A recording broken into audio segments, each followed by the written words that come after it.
ultimately, to be completely corny about it, but I don't feel corny about it. Tomorrowland is an idea, and the idea is that what if the future was a beautiful place, was a better off than we are now versus the future that we're so used to consuming now. I like the Hunger Games a lot, but I don't want that to be my future. So I think that giving people a glimpse of that is potentially inspiring. The idea, that word Tomorrowland, has always inspired me. Now, are there any kind of direct call-outs to the actual amusement park attraction of Tomorrowland? Well, our movie takes place in the real world, so Disneyland exists in their world. But then I think that the idea that we've always been sort of scratching at the surface of is that the Disneyland theme part of Disney, the Tomorrowland part of Disneyland in the theme park, was a cover for the real place. That this isn't actually existing out there somewhere and is being kept hidden for some reason.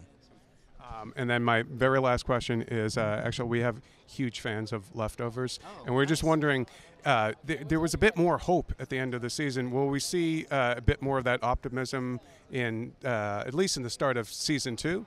Yeah, I mean, I think that I certainly am not into creating television that makes people want to jump off of a bridge, but I really felt like to make this subject matter feel real, even though it's a genre idea, that the characters would be, very traumatized emotionally and psychologically by this world, and I needed to show that before I showed what the next step was. And I have no interest whatsoever in taking a step backwards and then saying like, all right, we gave you like a flicker of hope and now it's back to wanting to jump off a bridge again.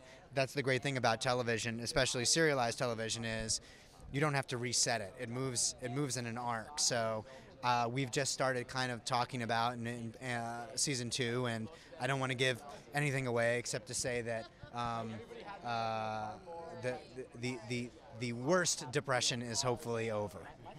And then my last question is: do you have any advice or thoughts on your pal Roberto Orci coming on to direct Star Trek 3? Yes. Any thoughts? Yeah, Bob Orci needs no advice from me on Star Trek 3. He was always, between JJ and Alex and myself, the true Trekker. I made the mistake of calling him a Trekkie once, and he corrected me and said Trekker.